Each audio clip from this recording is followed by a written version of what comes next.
Next, a group of 75 workers, including porters and receptionists, are going to a tribunal to try to win more rights at work. As outsourced employees, in this case, they're supplied to the University of London by an outside company, they don't receive the same benefits as those employed directly by the uni. They say the university should be a joint employer, which would mean they would get the same pension and holiday pay rights as those directly employed by the University of London. The university disagrees. If the case is successful, it could affect around 3 million outsourced workers here in Britain. Our legal affairs correspondent Clive Coleman has been finding out more about the case. Henry Chango Lopez's day starts early with the first of his two jobs. I woke up 4 o'clock this morning, traveled 1 hour to Sadek, and here I am to do my 2 hours of cleaning. Henry's one of many workers who are outsourced. In other words, he's employed by a facilities company that then provides his services to another company or organisation. It's 7:30, I'm at the University of London. I'm here to do my job as a porter. Many big organisations outsource, which means that instead of employing cleaners, security guards and other often low-paid staff, they pay a facilities company to provide these workers. So, while maintaining control over the way people work and often setting their pay and conditions, they can avoid some of the legal responsibilities of being an employer. That can mean far worse pensions, holiday and sick pay for the outsourced workers. Now a group, including Henry, employed by the facilities company Cordant and supplied to London University, are seeking a tribunal ruling that the university is recognised along with Cordant as their joint employer. The union supporting the workers says that there's an important principle at stake. The outsourced workers at the University of London, for example, the security guards, for all intents and purposes work for the university. The university is the entity that essentially decides what their pay and terms and conditions is going to be. And unless they can negotiate directly with the university, they can't really negotiate over their pay and terms and conditions. UK law has never recognised the concept that workers could have joint employers for the purpose of negotiating their terms and conditions. If it did, the consequences could be huge. It would be enormous. There'd be about 3.5 million employees, outsourced employees, whose terms and conditions would improve because now they'd be on the same terms and conditions as the people they work alongside every day, but who are directly employed. And for the employers, of course, there would also be an impact because it would be more expensive to improve those terms and conditions. Henry says that for him, it could be a game changer. If the law would recognise University of London as my employer, my life would change massively because I wouldn't have to do 2 jobs, for example, as I'm doing at the moment, where I have to wake up 5 o'clock in the morning every day in order to make ends meet. And in terms of pensions, I will be able to retire with a good pension and not with a poverty pension as the one I have at the moment. In a statement, the University of London said, "The university does not employ any of these workers and does not accept that the relevant legislation recognises the concept of joint employment. We have therefore not agreed to the Independent Workers' Union of Great Britain's request for recognition." For Henry Chango Lopez, for now at least, the early mornings and the long days continue. Let's speak now to Glenn Jakes, who is one of these subcontracted workers who's bringing this case. He works as a security officer for the University of London.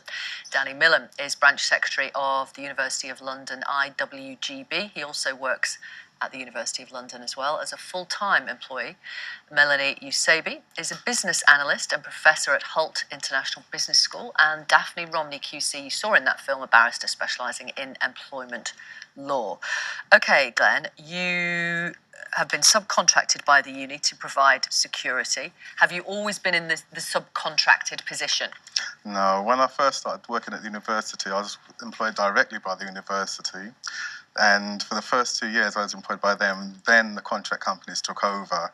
So I was tupied over to the contract company.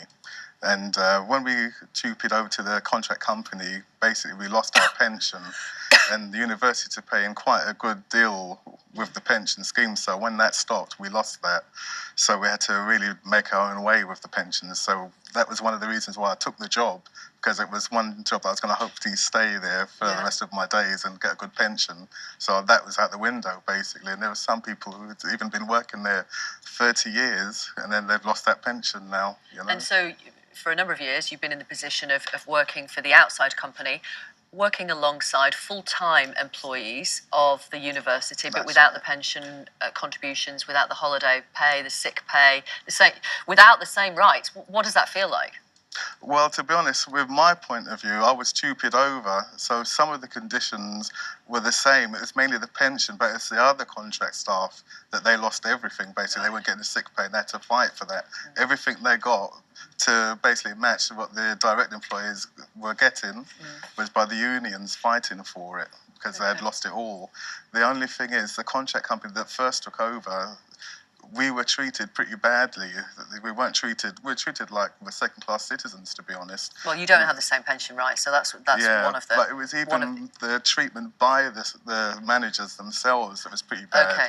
Danny, why isn't the answer here to campaign, to protest, do whatever you want, with the contract company rather than the University of London?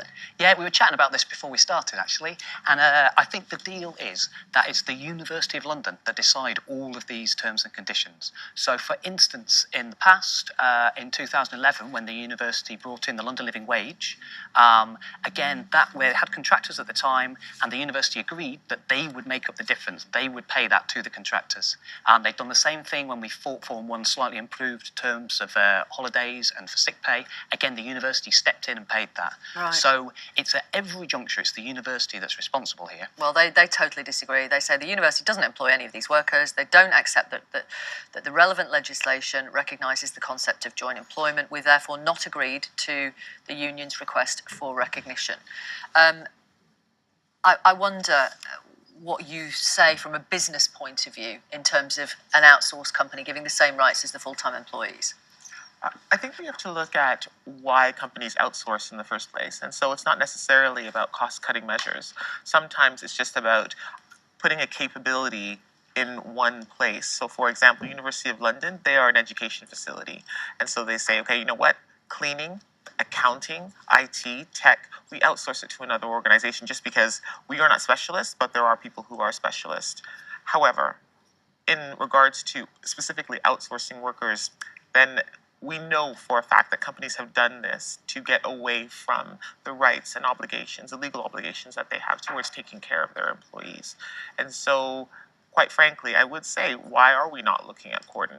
You know, they aren't a small firm. They That's are the very name large. of the outsourced Exactly. company, yeah. They're a larger firm. So why aren't we looking directly at that contract that they have with the individuals, rather than looking at someone who is further down the supply chain? Daphne, what chance of success in terms of this case? It's an interesting legal concept, which is what clients hate hearing, because so what? But it is an interesting legal concept. It's not something that's recognised in the UK at the moment. What's being said here is that by reason of the degree of control that's going on with the university over these workers, they should be recognised as having some sort of control over them for the purpose, therefore, of being recognised. I.e. joint employer. Yeah, and the case here in the CAC is about whether or not they should be recognised, the union should be recognised as speaking for them. It's partly to do with the European Convention on Human Rights, which of course is not the same as the EU and therefore will apply after Brexit. And one of the conditions there, Article 11, says that there's freedom of association. So it's partly being fought on that basis. It's quite exploratory, and therefore it's quite important, because if it's right, then anybody who's working as a contract worker could find themselves getting a whole raft of rights which they don't currently enjoy. Yeah. The key thing, though, here is that these guys are totally integrated with the work that we do. So I work in the Institute of Historical Research. Glenn works there as well. On a day-to-day basis, we're working on using the same systems. We're providing training for him. He's providing support for us. People who would be coming into the Institute would see Glenn as the face of the Institute. He's been there for longer than I have. No one did dispute that. And Yeah, so basically, the university essentially is determining everything about his day-to-day life. Our manager is giving him instructions, university staff are giving him instructions as well. But at the same time, he has no capacity to negotiate his terms and conditions with them. But who's your line manager? Is it Well, someone at that's Cordant that's or someone another at the problem. university? Well, I've got the manager of the institute, but then I've got the manager for the contract company as well, so I have to answer to both of them. Got two and managers. sometimes you get conflicts In a with joint kind of way. Yeah, well, perhaps. sometimes if you go to the university manager direct for the institute, the contract company will tell you shouldn't be going to the client directly. So then what do you do there? So it happened with the first contract company. I had to tell them maybe they should discuss it with each other and then let me know what they want me to do, because I was being like a tennis ball being hit from one place to the next, you know? You see, Victoria, all of these things are about control, and you're seeing this with Uber cases and all the gig economy cases as well. Ultimately, who is giving the instructions? Who has the capacity to say, do this, do that? And if people are working in the university side by side with direct employees, but their terms and conditions are less, their holidays are less, everything is less, then in effect you've got a second-class layer of employment. So there's a legal question, and there's also a moral question and a morale question. Final word from you? Outsourcing is not a bad thing. It's something that we use all the time. Professional services, we do it where you have, who do you listen to, the client, or do you listen to your own firm? But in the case where we are using it as a tool to take away the rights and the employment rights of our own people, that's when we have to look at it closely and go straight to the contracting company. So I just wanted to very quickly on this just say that it's also massively discriminatory, that 80% of the staff who are employed as contract staff are black, minority and ethnic. 80% of the staff employed directly in-house are white. So it's clear that this is completely unfair on that basis as well. Thank you, all of you. Thank you very much. Thanks for coming on the programme.